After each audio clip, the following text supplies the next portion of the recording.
In January 2022, thousands of people in Kazakhstan took to the streets, demanding political change and better living conditions. The protests, remembered as Bloody January, were met with brutal repression and left more than 200 people dead. To understand why such uprisings happen, we need to look at Kazakhstan's past. Kazakhstan is the 9th largest country in the world, a vast steppe stretching from China to the Caspian Sea and sharing a 7,000-kilometer border with Russia. Its history has long been shaped by foreign domination. First, as part of the Russian Empire, later forcibly integrated into the Soviet Union. Collectivization, deportations, and the so-called Virgin Lands campaign made Kazakhstan one of the most ethnically diverse parts of the Soviet Union and left deep scars of famine, displacement, and repression. In the 1950s, under Khrushchev, the Virgin Lands campaign aimed to farm unused steppe for grain, moving large numbers of people into the region. In this episode, we look at Kazakhstan's role inside the Soviet Union and how people resisted Moscow's power. I'm Janine Funke, German historian and science journalist, and you are listening to Fighting for Freedom, a podcast series that explores how societies across Eastern Europe have dealt with the legacy of dictatorship and how uprisings against Soviet rule shaped their path to independence.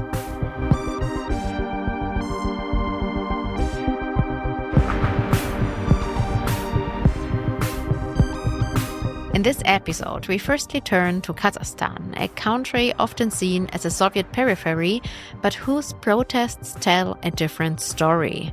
From the student uprising in Almaty in 1986 to Bloody January in 2022, demonstrations reveal both resistance to authoritarian rule and the struggle over memory in a state balancing its Soviet legacy, internal diversity, and a difficult relationship with Russia. Today, Kazakhstan is formally a presidential republic under Kassym-Jomart Tokayev, but in practice it remains a top-down system with little real opposition. After Bloody January, Tokayev promised a new Kazakhstan, yet his position is still deeply tied to the legacy of his predecessor, Nursultan Nazarbayev. With Russians once forming a large ethnicity at independence and still playing a key role in the country's politics and identity, Kazakhstan must carefully navigate its relations with Moscow. Tokayev and Putin present themselves as close partners, with Kazakhstan's long-standing multi-vector foreign policy, close economic and security ties to Moscow, tempered by public neutrality on Ukraine and refusal to recognize Russia's annexation referendums.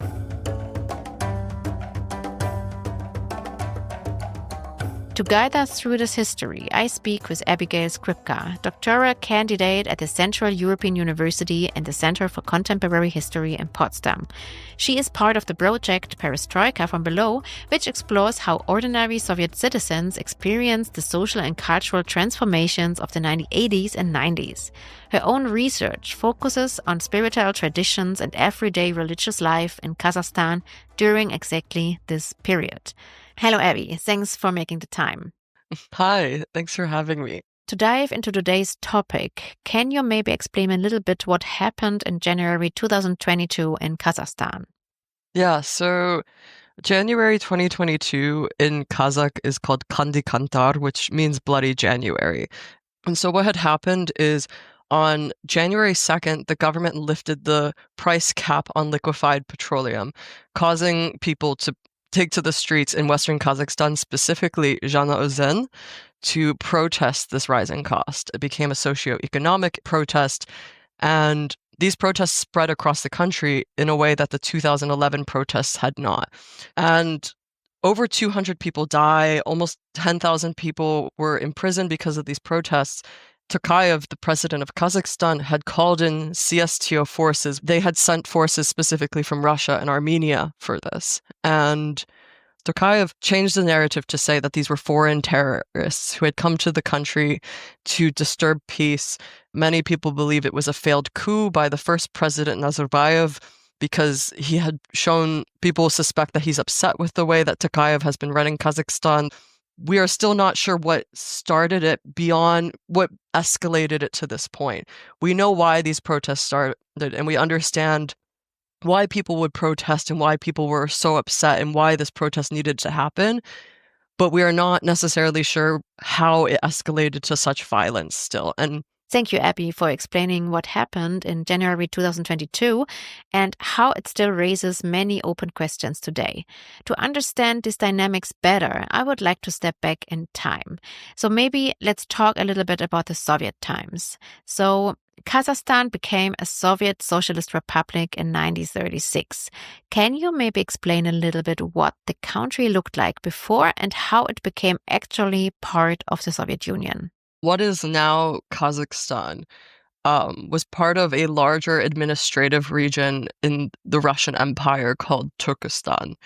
And the use of the term Kazakhstan actually only came in 1925. Up until that point, it was joined with what is now Kyrgyzstan in the south, and it was called the Kyrgyz ASSR.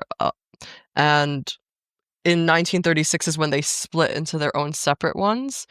The Russians came, they conquered, and they essentially had no real interest in connecting with the region. You would read these travel logs about traveling to Kazakhstan and meeting and being unable to communicate with locals because they don't speak Russian, and government officials from the Russian Empire being sent to Tashkent, to Almaty, and being unable to communicate with locals. And so locals who learned Russian were paid more than locals who did not speak Russian.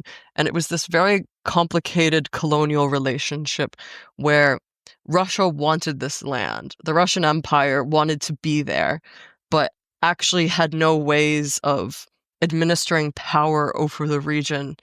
But also, in many ways, I think they didn't care to. They were like, we'll leave the periphery to itself.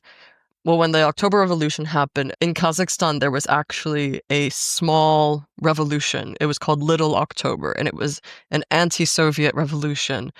And then in Western Kazakhstan, there was an Adai uprising. And Adai is the main Kazakh tribe in the west of the country. And so being forced to be brought into this administrative body, Adai people did not want to join. So they had a protest and unfortunately did not succeed and were forced to join the Soviet Union and become part of what would become known as the Kazakh ASSR and now Kazakhstan.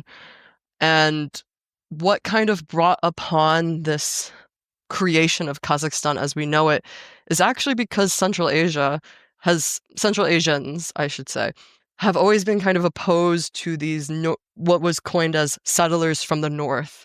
So starting with Cossacks and Russians and Ukrainians and anyone who was European and foreign, they did not want them there. And so they wanted to be left alone. But the Soviet Union, of course, would not allow that. And so the creation of Kazakh ASSR was also a forced integration strategy. It legitimized the Kazakh land and Kazakhstan and Kazakhstani as identities, but also in turn allowed for the Soviet Union to use broader policies on the country and also administer it from Moscow, rather than it being almost, in their minds, a no man's land. And then we then had the issue of nomads, where they used a Red Yurts campaign, where these red yurts would travel around the country and try to convert nomads to sedentarism. And say, oh, well, if you live in a city, you'll have access to healthcare and education. And if you're pregnant, we'll help you have your babies. And women, you can work because this is the communist messaging. This is Marxism and equality. And it did not work. So they then moved to the 30s, and the Holodomor famine happens in Ukraine. And at the exact same time is the Ashashalik famine in Kazakhstan. And this would force nomadic people to sedentarize because it was it was a man-made famine. And in turn, people realized that maybe they weren't as self-sufficient as they thought they were on the steppe, and maybe they should move to these cities that the Soviets are building us, because They would travel across the steppe, hungry, no food, animals dead, no crops. They weren't able to harvest anything. And then they would arrive in these cities full of signs that they couldn't read, full of people eating, full of people reading newspapers, conversing in Russian. And Kazakhstan was also, of course, desirable to the Soviets because of the Virgin Land campaign, collectivizing the land for farming. But also, Kazakhstan, if you've never been to the steppe, is so flat. It's incredible. It's one of, like, you will stand on the steppe and you'll stare off into the horizon and you see no end. The horizon never ends. You can see the curve of the earth almost. And the Soviets saw this as an opportunity because all this flat land is great for launching into space, which would come obviously much later. I don't think we had space streams in the 20s yet. And also atomic bomb testing sites. And it was also the site where the Soviets would send people to die when they deported them. They would send them to the Kazakh steppe. They would send them to Siberia, to some of the harshest conditions in the world. Winters are -40 on the steppe. If you are not prepared for that, you will die. And so Kazakhstan functioned as this multifaceted place, a place for pain, a place for suffering, but a place also where the Soviet aspirations could be born when the space race started. And when they were pumping for gas and looking for petroleum and uranium, Kazakhstan is rich with all of these. And so they realized that they actually had a gold mine. Earlier, you pointed to Kazakhstan's diversity. How much of that mosaic predates Soviet rule, and how much was reshaped by Soviet nationality policy and later deportations? So this is a bit of a landmine of a question, because it was very diverse, but not in the way that we think of it being diverse today. The Soviets had a policy of korenizatsiya, which means indigenization, and they wanted to support and engage with local cultures. But now they've grouped us all as being Kazakh because the Soviet Union realized that they couldn't support and promote every single tiny culture. And so what we see is this really broad idea of what it means to be Central Asian, what it means to be Kazakh. And so we've always had this extremely diverse area. We have Arabs, we have people from the Indian subcontinent who are related to Romas. We had Bukharian Jews. We've had people of every ethnicity, every culture, every race that are indigenous to what we now call Central Asia. But then we have the Soviet form of diversity. And Soviet diversity was when people were deported to Central Asia. Specifically, Koreans are a huge ethnic minority in Central Asia. They were living in the eastern part of Russia, and the Soviet Union was like, we don't trust you Koreans because we think you might be working with Japan. And you have prisoners of war, so you meet Germans, you meet Ukrainians who've been deported there. It's incredibly diverse, but in a totally different way, because the perfect Soviet citizen was supposed to be someone who was mixed race and didn't live in Russia, didn't live in the center, was someone who could speak more than just Russian. This was the idea that the Soviets wanted, but the actual practice of it, they still discriminated against mixed race or interethnic marriage, mixed race people, interethnic couples. So the actual project of diversification and creating this perfect Soviet citizen was ultimately a failure because they never overcame the issue of racism.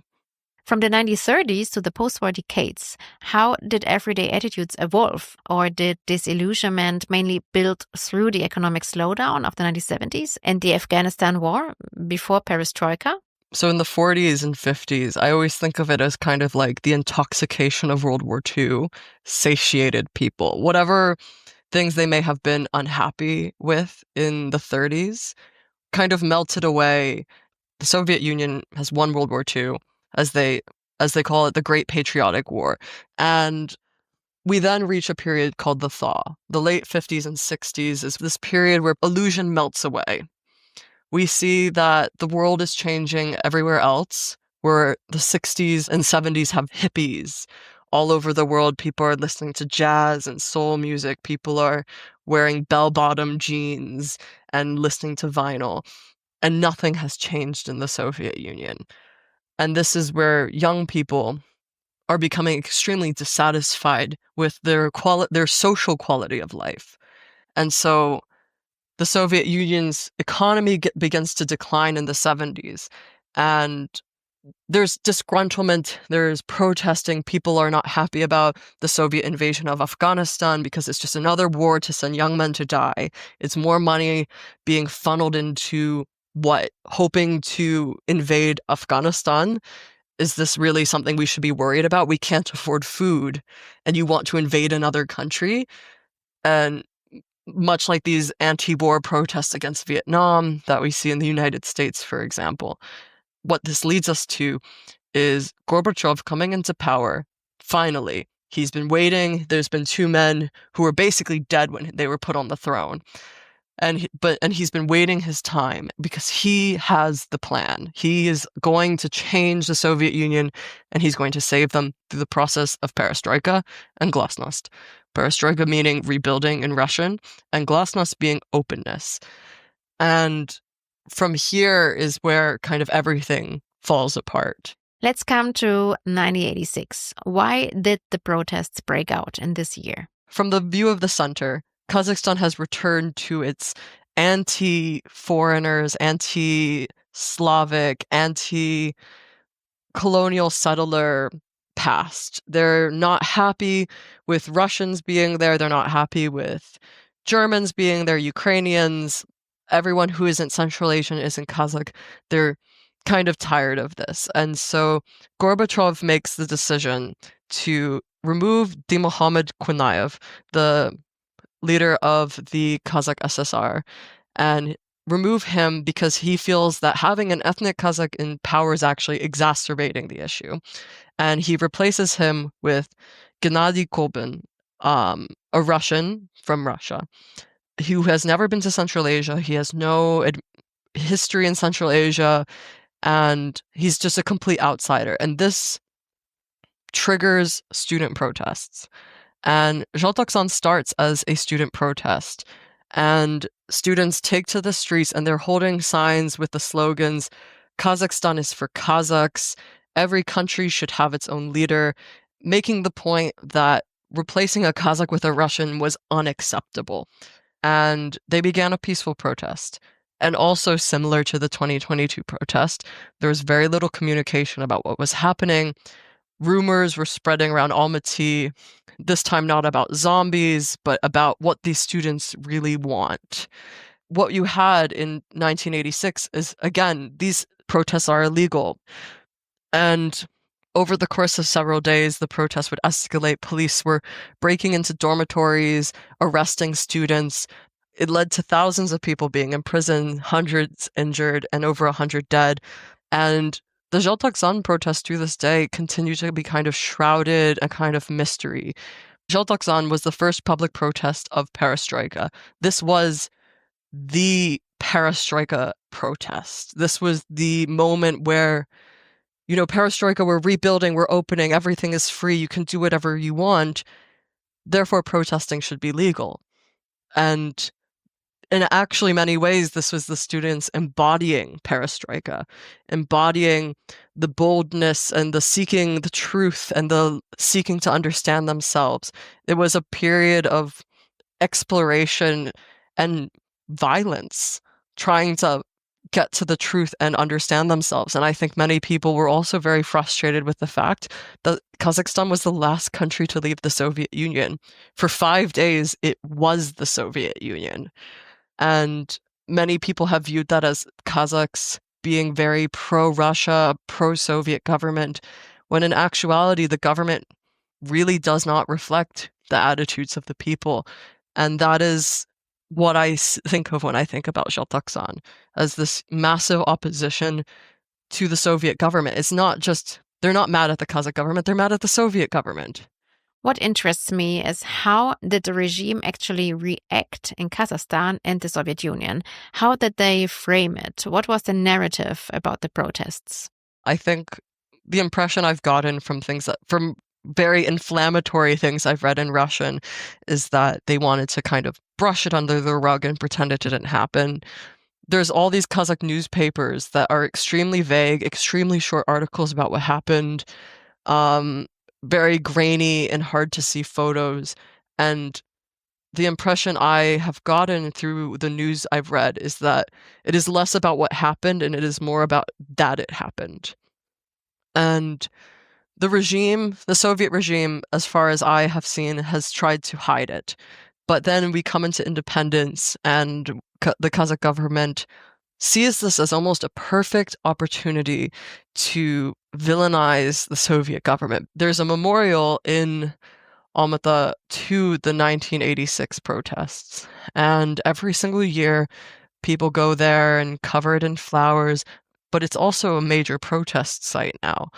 Because why are we mourning what happened in Kazakhstan when it continues to happen in our country today? It is remembered today, but it's used as like, that wasn't us. That was the Soviet government. But, we acknowledge that it has happened and we've built a memorial to it and that should be enough for you, right? And it's not. And that's why we have people who are now going back into the archives, going back into the streets, finding people who lived through 1986 and wanting to find the truth of what actually happened.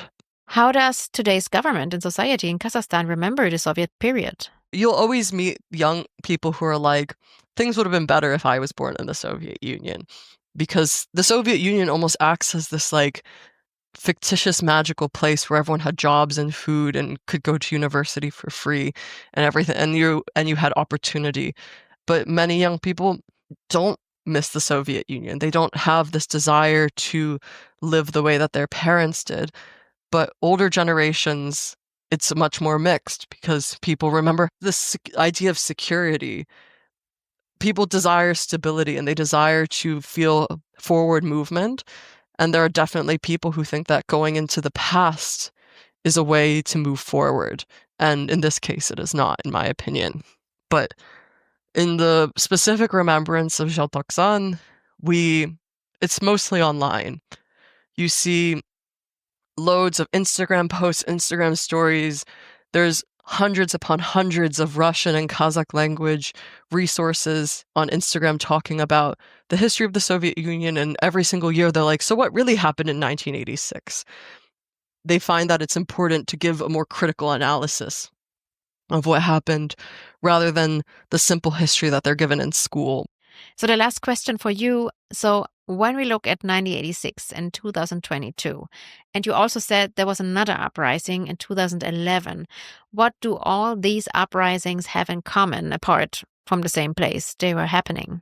The 2011 one didn't ever spread to Almaty, actually, but the 1986 and 2022 protests are almost eerily similar in the function, in the rhetoric, in the location. The same square, the same place is where this happens. And I think for many people in Kazakhstan, Kandi Kantar in 2022 represents that actually nothing has really changed. We're still protesting the same way and we're still being treated the same way for protesting. The stakes are just as high as they've always been.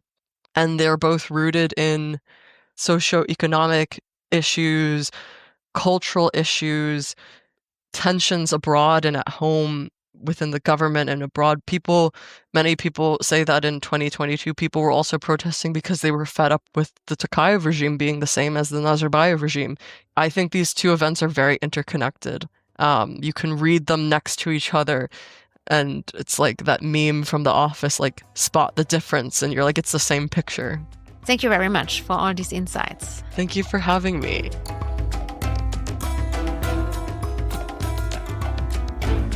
We've just traced how Kazakhstan's protests are rooted in imperial legacies, forced migrations, and Soviet national building. If we now move south to the Caucasus, the story shifts. Let's look briefly at the history of the region. Across the 19th century, the Russian Empire absorbed the kingdoms of Eastern Georgia and, after wars with Persia and the Ottoman Empire, drew new borders through the mountains and valleys of the South Caucasus. By the early 20th century, Armenians, Azerbaijanis, and Georgians each declared short-lived independent republics, amid violent clashes in Baku and the Karabakh Highlands. Red Army conquest in 1920 and 21 folded the region into the Soviet system, first as the Transcaucasian Federation and from 1936 as three union republics, Georgia, Armenia, and Azerbaijan. Moscow's nationality policy recognized republics and created autonomous units inside them, like Abkhazia and South Ossetia within Soviet Georgia and Nagorno-Karabakh within Soviet Azerbaijan. That architecture promised representation, but it also froze disputes inside administrative borders.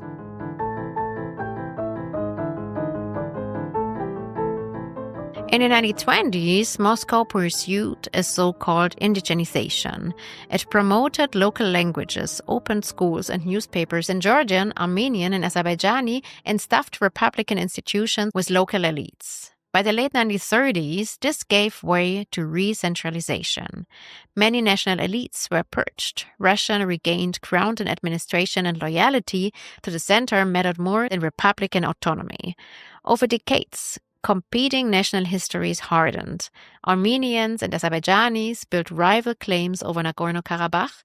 Georgian and Abkhaz narratives emphasized either Georgians' territorial integrity or Abkhazia's distinct statehood, and Ossetian narratives stressed ties across the Caucasus Ridge. When censorship loosened in the 1980s, these long-standing stories quickly turned into political demands. In this landscape, Russia often appeared as peacekeeper, while simultaneously shaping outcomes on the ground. With that backdrop, let's turn to Georgia and its neighbors.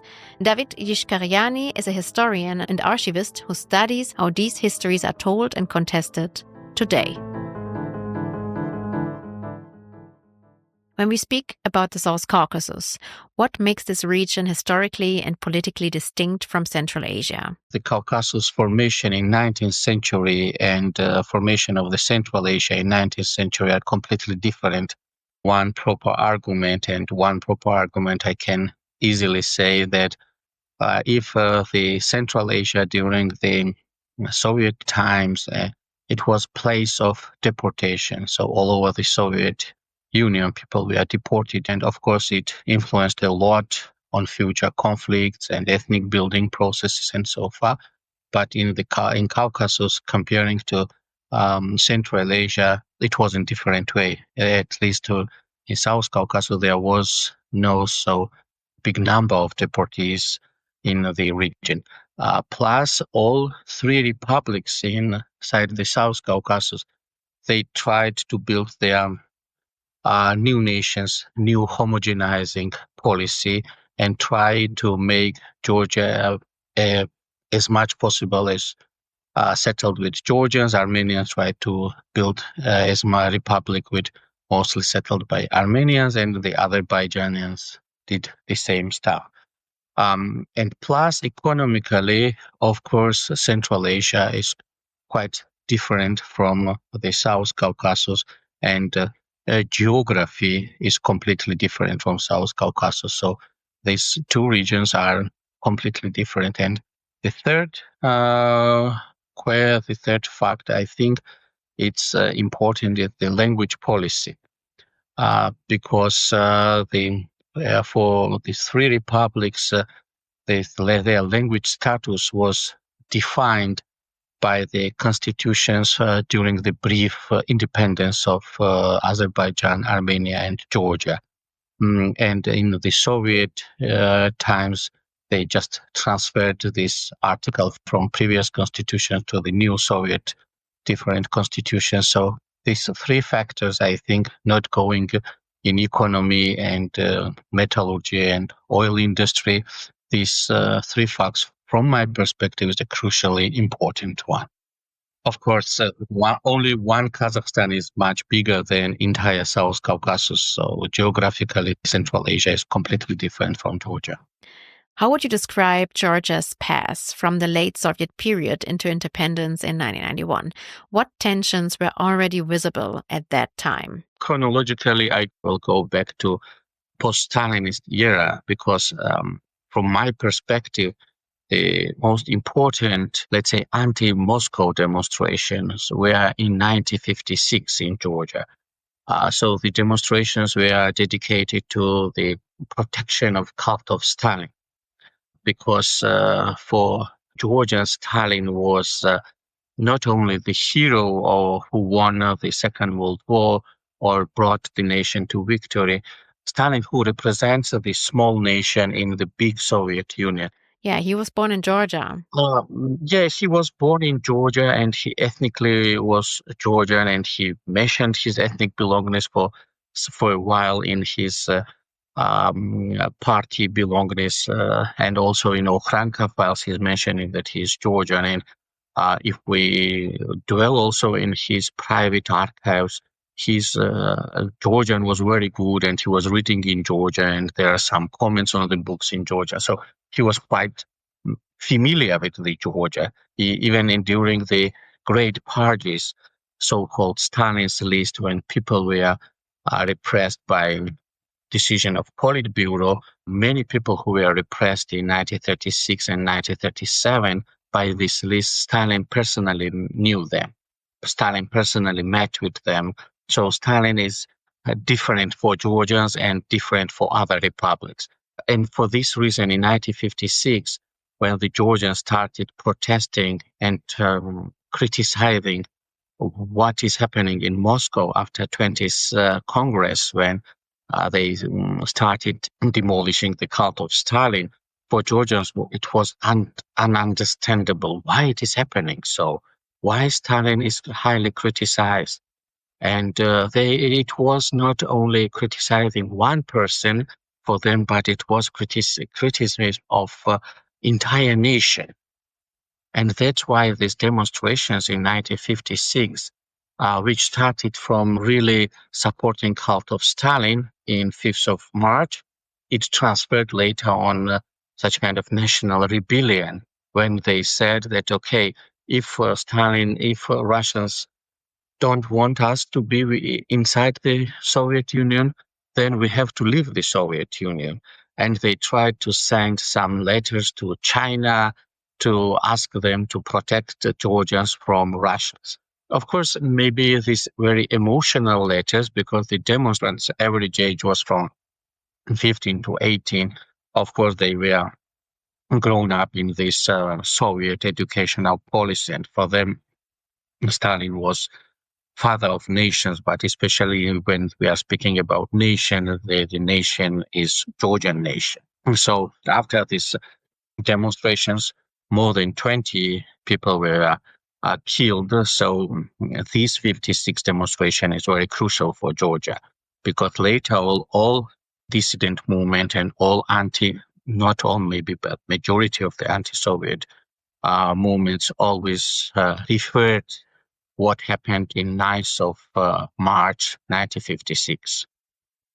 But observing entirely how Georgians feel in late Soviet Union, of course there are some groups who are protesting, who are not satisfied with the Soviet Union, but the approaches are totally different.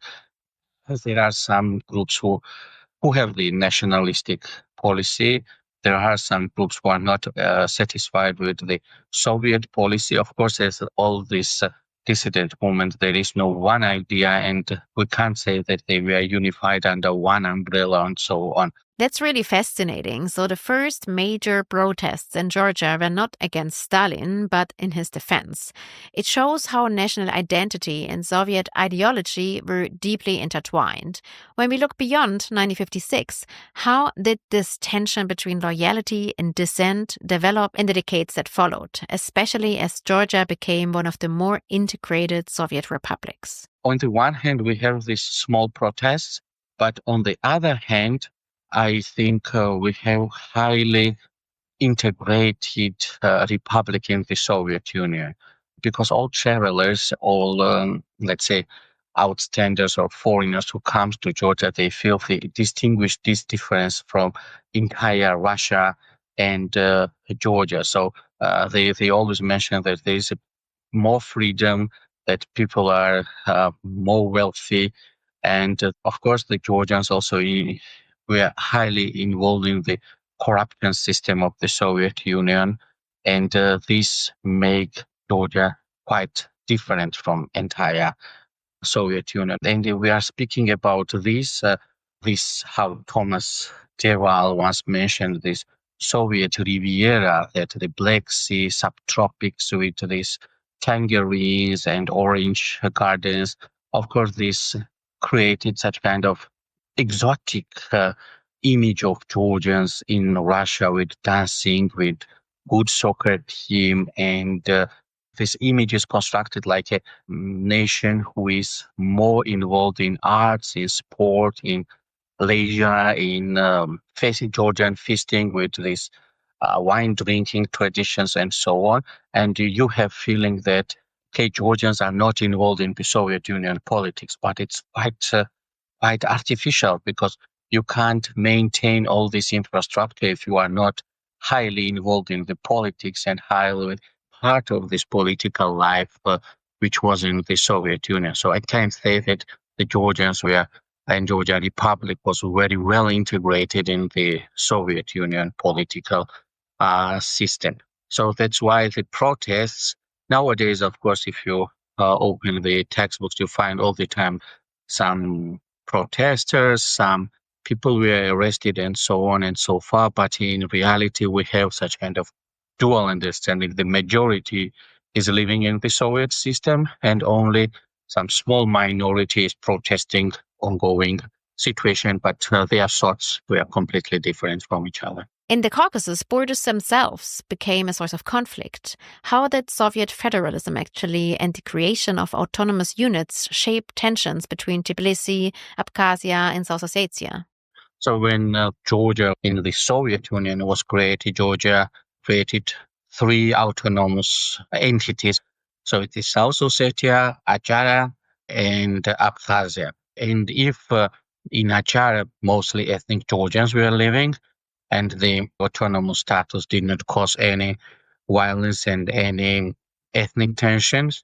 So in case of South Ossetia and Abkhazia, of course, it moved to ethnic tensions and so on. But from my perspective, it was not only that in this republic, the ethnic tension started only in 1980s. It's the same about the Karabakh, the ethnic tensions, especially in case of Karabakh and in case of Azerbaijani and Armenian relations, it was during the imperial times in 1905. Then it was during these independence short times, also big ethnic tensions, and the same was in Georgia. The ethnic tensions used to be in South Ossetia, how we call it right now, and in Abkhazia also during this short time independence. And then in the Soviet Union in 1920s, when the Transcaucasian Federation was created, one of the reasons why Moscow legitimized creation of the South Caucasus Federation was that there is an ethnic tension and we need somehow to solve this ethnic tension. And if we support the integrative economic policies, somehow this tension will be solved. But I think from this perspective that the ethnic tensions was not solved, but ethnic tensions were postponed. Because as soon as some crashes appeared in the administrative law of the Soviet Union and when they started discussions about the new constitutions, immediately these conflicts and ethnic tensions was visible. So this conflict has quite a deep roots, and the Moscow somehow tried to moderate these tensions between centers and peripheries. In this case, I mean the between, like, let's say, between Baku and Tbilisi and the regional capitals or Yerevan. But later on, when Moscow was not able to control this or support it somehow, this separatist movement, then of course it moved in different way. And here I want to say that a separatist movement is not such kind of negative connotation, but it is just a political connotation of this and nothing else. In Nagorno-Karabakh, conflict has flared up again since 2020, with devastating consequences. How do you see its roots in the late Soviet period, and to what degree is it still shaped by Soviet administrative borders? Karabakh is not only in the Central Caucasus, but it is quite close to Iran and Turkey. So it's a very strategic place. And for the ages, this territory was settled by these two groups. But in the process of making the national borders, the question was always where it should be, in Azerbaijan or in Armenia. And if we observe the national, especially the Armenia's case, for Armenia's most important issue or subject of discussions in the Soviet or late Soviet Union was this Karabakh movement. That's why even this Karabakh movement in Azerbaijan is associated with the biggest dissident movement who wanted to unify. And it was not so easy, like I said, during the years, these problems were gathering, and none of these republics and Moscow was able to solve it. And then it transferred to, I can say, full-scale war. It did not end. The war, according to the current political situation, somehow finished in recently, some years ago, but even now it is ongoing processes of negotiations between Azerbaijan and Armenia. But I think thousands of people died during this unresolved conflict and also unresolved discussions in history. And the main question, if we look at the historiography, is to whom Karabakh belongs, because both sides try to manipulate with the history and both sides try to use history to legitimize their belongingness to this Karabakh. But now it's not active because now both countries have different dilemma after the Second Karabakh War. What role did Moscow play in these conflicts, both during the Soviet period and in the early 1990s? So Moscow always tried to play role of big brother. And in different cases, Moscow tried to punish both sides.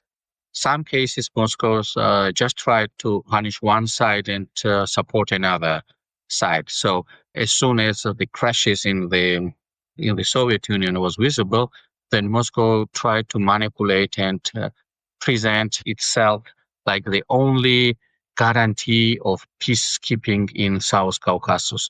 So if we look on the documents of 90s, Moscow uses the same arguments like in 20s, Stalin and Orjonikidze did, that, okay, without us, there is no peace in South Caucasus. So you can't live without us.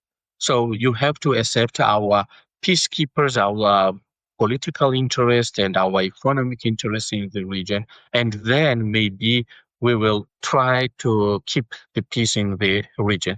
So Moscow was behaving in this way. But of course, on the other side, there is what is decided in Moscow, but also what is happening on the locally by the different military forces. Because the main question is how the weapon was distributed and from which places. Of course, it was distributed from the military bases of the Soviet Union and later on Russia to the different military groups. So on the one hand, Moscow is a peacekeeping, but on the other hand, quite easily giving weapon to all sides. This dual role sounds very familiar, acting as a peacekeeper while fueling the conflict. How did this dynamic shape the post-Soviet period? Did Russia manage to maintain influence in the region precisely because of these unresolved wars? For all these countries, for Azerbaijan and Armenia until now, the Karabakh is still very important discussion point. And for Georgians, Abkhaz, and Ossetians, of course, the conflicts are very important. And all these narratives contradict each other. And there is no even agreement on just clear historical facts, because immediately there comes interpretation, and all the sides try to interpret these differences, and all the sides try to feed their societies with the history, not with the future plans, but with the history. And that's why discussing these questions historically or scientifically without tension is quite impossible. The war in Ukraine seems to have reopened many of these old fractures. From your perspective, how has Russia's invasion changed the way people in Georgia and in the breakaway regions think about occupation today? Ukraine is a different case because in this case, people just started. Okay, that's different. People are on the different sides of the battlefield right now because in case of Ukraine, there is this Georgian military unity under Ukraine's army, but there is also the ASEAN unity, which is fighting for Russian side, and also the Ossetians also are fighting for the Russian side. So this Ukrainian war made the gap between Tbilisi, Trinwali, and Sukhumi much deeper and wider because in this war, these people and these political entities are on the different sides. Thank you very much. Today's episode showed how Soviet borders, wartime traumas, and memory politics still shape lives in Kazakhstan and across the South Caucasus. We heard how protests and wars are remembered and how peacekeeping can end strange, unresolved conflicts. But there's a bigger frame we need to examine. If the Soviet Union collapsed, what actually persisted and how did those continuities mold the new Russian state?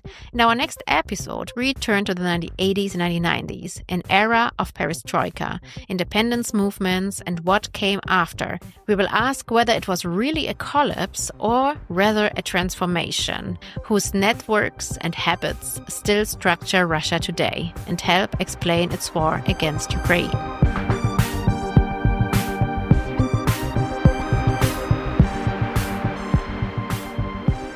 I'm Janine Funke. Thanks for listening to Fighting for Freedom.